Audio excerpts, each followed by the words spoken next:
میں نے اپنی بیوی کو آواز دی، سمیرا کہاں رہ گئی ہو تم؟ جلدی آؤ، ہم دونوں نے نیاز بانٹنی ہے، اور نیاز بانٹنے کے بعد ہم نے عزیز و اقارب کے گھر بھی جا کر نیاز دینی ہے۔ جلدی آؤ، دیر ہو جائے گی۔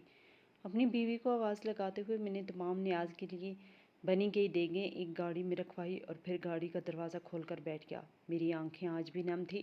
یہ آج سے 3 سال پہلے کی بات ہے، جب میرا بیٹا مجھ سے دور ہو گیا تھا۔ میں نہیں جانتا تھا کہ وہ کہاں گیا ہے اور کہاں نہیں۔ اس کا مجھے کوئی پتہ نہیں تھا۔ اس کے مل جانے کے لیے میں نے کتنی منتیں اور کتنی دعائیں مانگی تھی، یہ صرف میں ہی جانتا تھا۔ آج بھی میں اسے یاد کر کے رو رہا تھا اور خدا سے دل ہی دل میں دعا کر رہا تھا کہ جن غریبوں کے لیے یہ کھانا بنا کر انہیں دینے جا رہا ہوں، ان کی دعاؤں کے صدقے خدا میرا بچہ ملا دے۔ میرا ایک لوتا بیٹا تھا جس سے میں حد سے زیادہ پیار کرتا تھا۔ سمیرا جلدی سے نقاب ٹھیک کرتی ہوئی گاڑی تک آئی اور دوسری سائڈ سے دروازہ کھول کر اندر بیٹھ گئی۔ ہمیشہ کی طرح میں اداس بیٹھا ڈرائیونگ سیٹ پر اس کا انتظار کر رہا تھا۔ وہ اگر ساتھ بیٹھی تو میں نے دیکھا کہ اس کے چہرے پر بھی اداسی رقم ہے۔ اس کی آنکھیں بھی نم نم دکھائی دے رہی تھی۔ میں نے اس کے ہاتھ پہ ہاتھ رکھا اور اسے کہا، انشاءاللہ ایک نہ ایک دن ہمیں ہمارا بچہ ضرور مل جائے گا۔ تم اللہ پہ بھروسہ رکھو، رویا مت کرو۔ میں نے اپنے دل کو مضبوط کرتے ہوئے اسے تسلی دی تو اس نے بھی میرے ہاتھ پہ ہاتھ رکھا اور ہاں میں سر ہلا دیا۔ لیکن میں جانتا تھا کہ اس کے اندر کتنا دکھ بھرا ہوا ہے۔ وہ بھی میری طرح کتنی دکھی تھی، یہ میں جانتا تھا۔ میں نے آہستگی سے گاڑی سٹارٹ کی اور پھر گھر سے باہر نکال کر روڈ پر ڈال دی۔ تقریباً 15-20 منٹ کی دوری پر ہمیں وہ کچی آبادی ملی۔ یہ وہی کچی آبادی تھی جہاں ہم ہر سال اس آبادی میں جا کر غریبوں میں کھانا تقسیم کرتے تھے۔ ہر سال میں تو لازمی ہی جاتے تھے، لیکن میری کوشش یہی ہوتی تھی کہ 1 مہینے 2 مہینے بعد بھی میں لازمی کچھ نہ کچھ بنوا کر ان لوگوں میں کھانا بانٹ دیا کروں یا پھر پیسے ان لوگوں میں بانٹ دیا کروں تاکہ ان لوگوں کی زندگی کے کچھ دن بہتر گزر جائیں۔ یہ سب کچھ میں صرف اور صرف اللہ کی رضا کے لیے کر رہا تھا، کیونکہ مجھے یہ لگتا تھا کہ میرے بیٹے سے میری دوری کی وجہ یہی ہے کہ اللہ تعالیٰ مجھ سے ناراض ہے۔ جب وہ مجھ سے راضی ہوگا تو وہ یقیناً مجھے میرے بیٹے سے ملا دے گا، اور بس اسی چیز کو مد نظر رکھتے ہوئے میں نے اللہ تعالیٰ کی رضا کے لیے غریبوں اور یتیموں کو کھانا کھلانا شروع کر دیا تھا۔ ہم نے وہاں جا کر گاڑی سے دیگیں نکالی تھی اور پھر ہم نے 2 جگہ بنائی، ایک سائڈ پر عورتیں اور دوسری سائڈ پر مرد تھے۔ مردوں میں کھانا تقسیم کر رہا تھا اور عورتوں میں سمیرا کھانا تقسیم کر رہی تھی۔ یہ کچی آبادی بہت بڑی تھی، اب تو اس لیے بھی بڑی تھی کیونکہ سیلاب کا موسم تھا اور دریاؤں کے کناروں پر رہنے والے لوگ بھی اب یہاں پر آ کر بسیرا ڈال چکے تھے، کیونکہ یہ علاقہ کافی اونچائی پر واقع تھا اور یہاں پر کسی قسم کے سیلاب کی کوئی پیشن گوئی نہیں تھی۔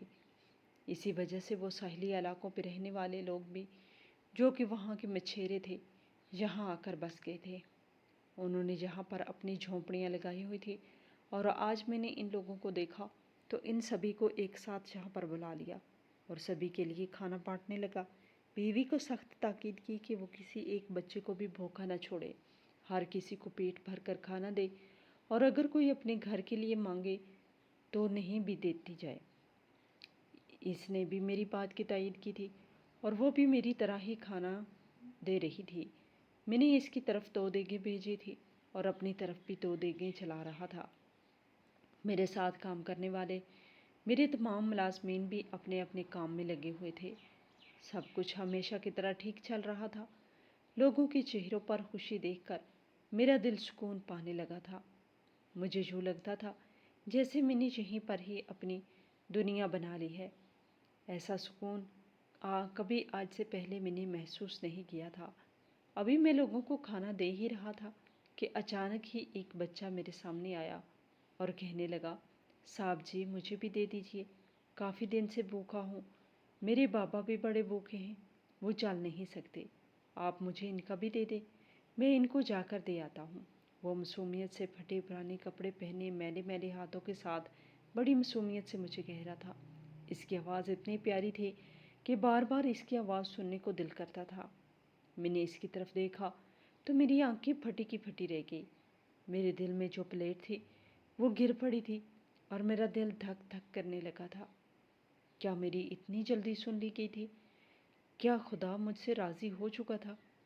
میں بس یہی سوچنے لگا۔ اس معصوم بچے کا چہرہ میرے سامنے پھر سے آنے لگا اور میں سوچ میں ڈوبنے لگا۔ میں اپنے والدین کا اکلوتا بیٹا تھا، لیکن میرے والدین دونوں ہی ان پڑھ اور دیہاتی تھی۔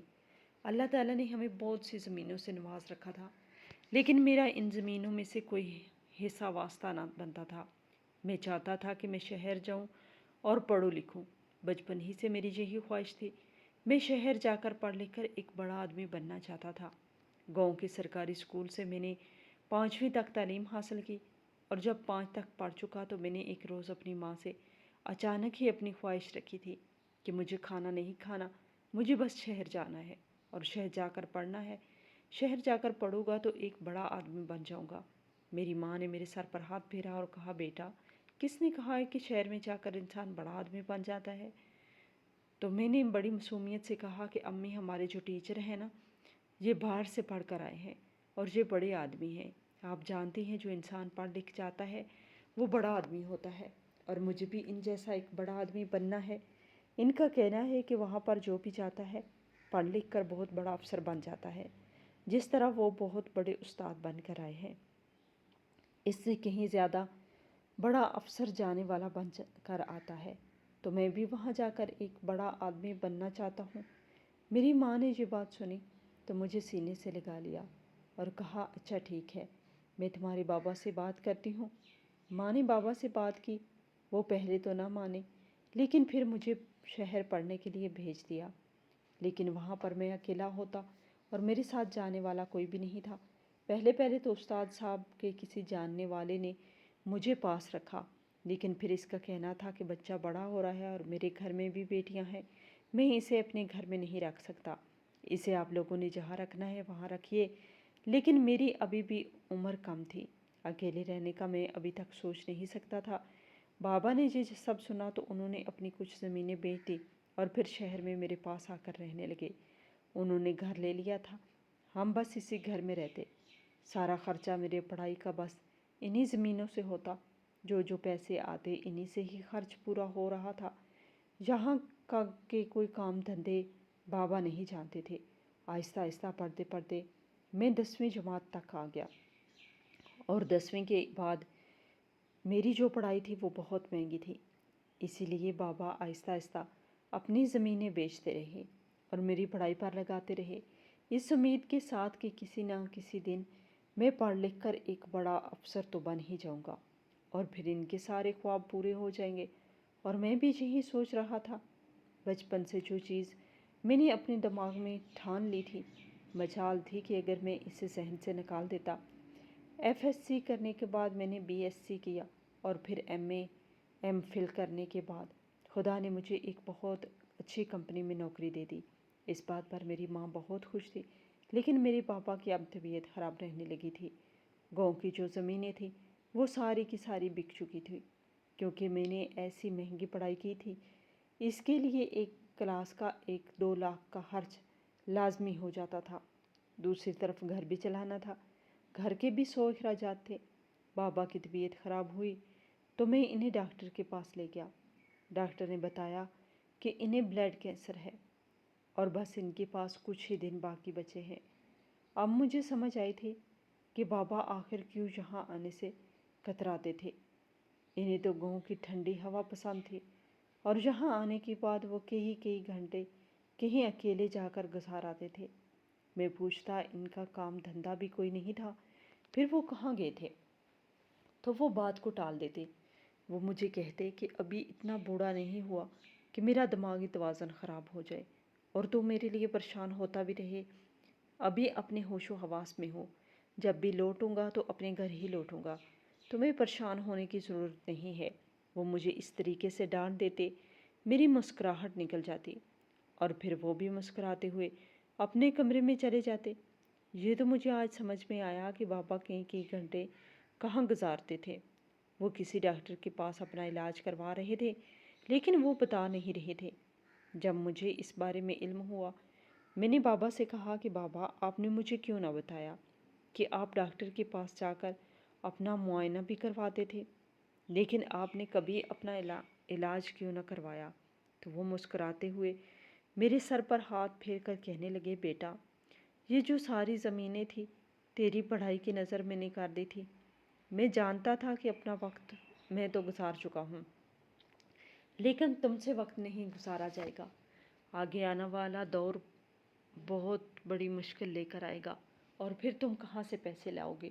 تمہاری پڑھائی ضروری تھی، اسی وجہ سے میں نے کچھ نہیں کہا، اور تمہارا شوق پورا کرنے کے لیے وہ زمین بیچ کر تمہاری پڑھائی پر لگاتا رہا، اور اس کا صلہ مجھے آج مل چکا ہے۔ تم ایک بڑے عہدے پر فائز ہو چکے ہو، بھلا اس سے زیادہ مجھے اور چاہیے ہی کیا؟ لیکن اب بہت دیر ہو چکی تھی۔ جتنی میری تنخواہ تھی میں بابا کو باہر نہیں بھیج سکتا تھا۔ ڈاکٹروں سے بات کی کہ اگر میں لون لے کر بابا کو باہر بھیجواؤں علاج کے لیے تو کیا ہو جائے گا، لیکن ڈاکٹر نے کہا کہ نہیں، اب ان کے پاس کچھ ہی دن باقی بچے ہیں، اور ان کا کینسر بھی لاسٹ سٹیج پر ہے، اور اب ان کا بچنا مشکل ہے۔ میں بہت پریشان ہوا، کافی روتا رہا، بابا کے سینے سے لگا بیٹھا رہا، لیکن اب حقیقت کو کون ٹال سکتا تھا؟ آخر کار کچھ روز گزر جانے کے بعد بابا اس دنیا سے چلے گئے، اور میں اکیلا رہ گیا۔ مجھے بابا کے جانے کا بے حد دکھ تھا۔ بابا مجھے بہت عزیز تھے، انہوں نے میرے لیے کیا کچھ نہیں کیا تھا۔ ماما نے مجھے سہارا دیا، اور پھر مجھ سے کہنے لگے کہ بیٹا تم فکر نہ کرو، سب کچھ بہتر ہو جائے گا، جانے والے کے ساتھ جایا نہیں جاتا۔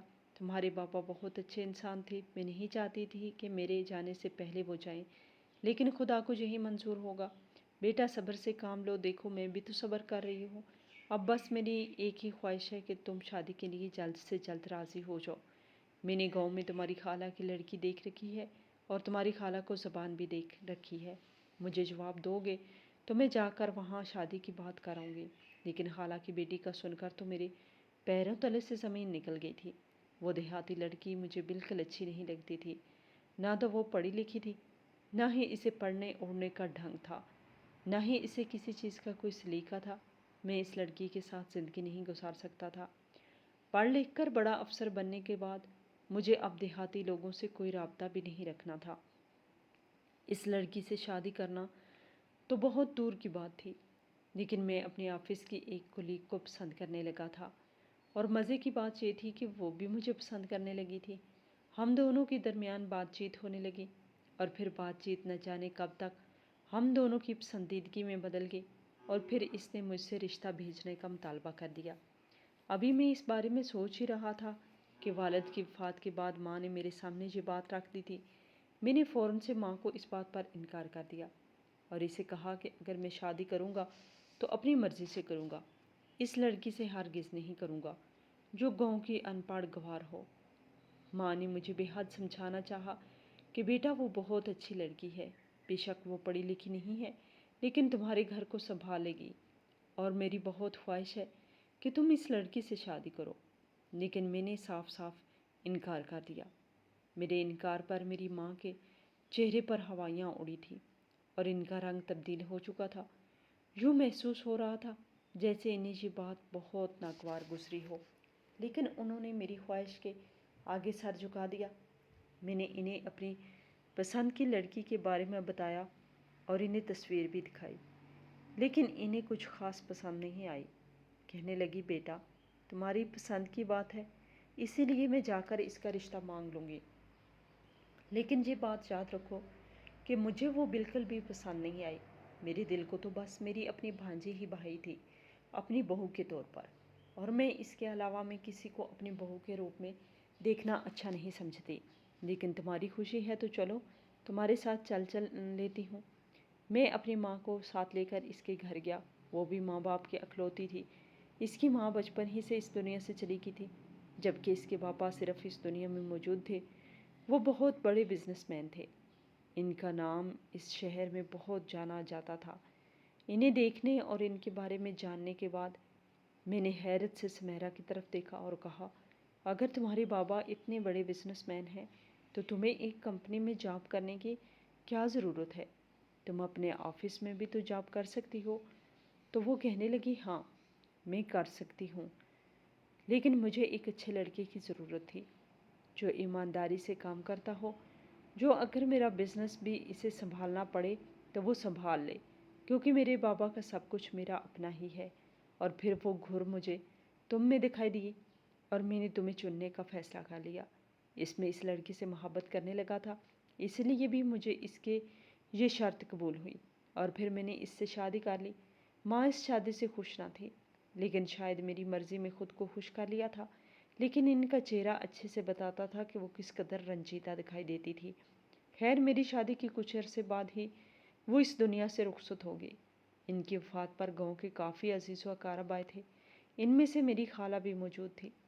اس نے مجھے کافی ساری باتیں سنائی تھی، وہ بھی میری اس پسند کی شادی سے کچھ خوش نہ تھی۔ میری بیوی کو بھی بہت سارے تانے دے کر وہاں سے گئی تھی۔ الغرض ہمارے خاندان کا کوئی بھی شخص مجھے اپنی اس شادی سے خوش نہ دکھائی دے رہا تھا، لیکن مجھے کسی کی کوئی پرواہ نہیں تھی، مجھے صرف اپنی بیوی کی پرواہ تھی۔ شادی کے کچھ عرصے بعد ہی انکل نے اپنی ساری جائیداد میرے اور سمیرا کے نام کر دی اور پھر وہ دوسرے ملک چلے گئے۔ یہ تمام بزنس اب مجھے سنبھالنا تھا، اسی لیے میں اب یہی بزنس سنبھالنے لگا۔ ہماری شادی کو 5 سال گزر گئے تھے، لیکن خدا نے ابھی تک ہماری جھولی میں کوئی رحمت نہ ڈالی تھی۔ کافی جگہوں سے ہم نے دوائیں اور علاج کروا کے دیکھے تھے، لیکن کوئی افاقہ نہ ہوا تھا، اور کافی سارے لوگوں نے ہمیں بہت سے درباروں کا بتایا تھا کہ وہاں پر جا کر منت ماننے سے خدا جلدی اولاد سے نواز دیتا ہے۔ ہم نے سنی سنائی باتوں پر جا کر انہیں مزاروں پر منتیں مانی تھی۔ کبھی کوئی کہتا خدا سے بے حد رو کر دعا مانگو تو وہ قبول کرے گا۔ دوائیں کر کے بھی دیکھا تھا، لیکن ابھی تک کوئی افادیت نظر نہیں آئی تھی۔ کافی ساری منتیں مرادیں مانے کے بعد خدا نے ہمیں خوشخبری دی کہ ہمارا بچہ ہونے والا ہے۔ آخرکار 7 سال بعد ہم دونوں ماں باپ بننے والے تھے۔ یہ خوشی بہت زیادہ تھی۔ اللہ اللہ کر کے یہ 9 مہینے گزرے اور پھر خدا نے چاند سا بیٹا عطا کر دیا۔ ہماری زندگی تو جیسے مکمل ہو گئی تھی۔ ہم دونوں بہت خوش تھے۔ بیٹے کا نام ہارون رکھا تھا اور اب اسی کے ساتھ ہی ہم اپنے دن رات گزارنے لگے۔ میں نے آفس سے کچھ دن کی چھٹیاں لے لی تھی اور اپنے بچے کو وقت دینے لگا تھا۔ زندگی یوں گزرتی گئی اور دیکھتے ہی دیکھتے 3 سال گزر گئے۔ وہ 3 سال کا ہوا تو وہ توتلی زبان میں باتیں کرنے لگا۔ اس کے ہونے سے گھر میں رونق سی آ گئی تھی۔ میں اور سمیرا بے حد خوش تھے کہ اللہ تعالیٰ نے اب جا کر ہماری جھولی بھری ہے اور اس نے ہمیں اتنا پیارا سا بیٹا عطا کیا ہے۔ 2 سال مزید گزرے، وہ 5 سال کا ہو گیا تھا۔ میں انہیں ہر سال کہیں نہ کہیں بار آؤٹنگ پہ لے کے جاتا۔ اس بار بھی میری بیوی اور ہارون مجھ سے اس بات کی توقع کرنے لگے کہ میں انہیں ناران ایریاز میں لے کر جاؤں۔ ٹھنڈے علاقے میں جائیں گے، کھیلیں گے کودیں گے، پہاڑوں پہ جائیں گے۔ وہ مجھ سے کہنے لگا میرا ہاتھ پکڑ کر اچھلنے لگا اور کہنے لگا بابا ہم پہاڑوں کی طرف جاتے ہیں، مری میں ناران کاغان میں، جہاں پر بڑے بڑے پہاڑ ہوتے ہیں۔ میں وہاں بڑے پہاڑ پر جاؤں گا، چڑھوں گا، میں وہاں پر کھیلوں گا، مجھے بہت مزہ آئے گا۔ آپ پلیز بابا وہاں لے جائیں۔ اور اس بات پر میں نے ان دونوں کو تیار ہونے کا کہا اور پھر ان دونوں کو لے کر باہر لے گیا۔ 2-3 دن وہاں گزارے تھے کہ ایک روز وہیں پہاڑ پر ہم تینوں کھیل کود رہے تھے۔ ہم دونوں ہارون کے ساتھ فٹ بال کھیل رہے تھے کہ اچانک ہی وہ فٹ بال کے ساتھ کھیلتا ہوا پہاڑ کے آخری کنارے پر پہنچا اور اس کا پیر پھسل گیا۔ یہ سب کچھ اتنا اچانک ہوا کہ ہمیں کچھ سمجھ ہی نہ آئی۔ اس کا پیر پھسلا اور پھر وہ نیچے گر پڑا۔ اس کے نیچے گرنے کا منظر میں نے اپنی آنکھوں سے دیکھا تھا۔ میں جلدی سے بھاگتا ہوا اسے بچانے کے لیے نیچے گیا تو دیکھا کہ وہ ہاتھ پیر مارتا رہا، لیکن میں اسے بچا نہ سکا۔ وہ نیچے گر چکا تھا۔ نیچے ایک ندی بہہ رہی تھی۔ میں جلدی سے بھاگتا ہوا پہاڑ سے اترتا چلا گیا۔ مجھے کچھ علم نہیں تھا کہ میں گرتا پڑ رہا ہوں، مجھے کوئی کانٹے چبھ رہے ہیں یا پھر مجھے پتھر لگ رہے ہیں، مجھے کوئی چوٹ لگ رہی ہے۔ مجھے کسی چیز کا کوئی علم نہیں تھا، بس میں اپنے بیٹے کو بچانے کی ہر ممکن کوشش کرنا چاہتا تھا۔ ادھر سمیرا کا رو رو کر برا حال تھا، وہ بھی میرے پیچھے ہی بھاگتی چلی آ رہی تھی۔ میں نیچے گیا، اسے ہر جگہ پر ڈھونڈنا شروع کر دیا، لیکن وہ کہیں نہیں تھا۔ مجھے یوں لگا جیسے بس وہ اسی ندی میں بہہ چکا ہے۔ ندی کا وہ پانی اتنے تیز بہاؤ کے ساتھ رہ رہا تھا کہ کسی بھی چیز کو بہا کے لے جا سکتا تھا۔ ندی ایک بڑے دریا میں گر رہی تھی اور دریا تو کسی چیز کو چھوڑتا نہیں، وہ تو بچہ تھا، اسے تو تیرنا تک نہیں آتا تھا۔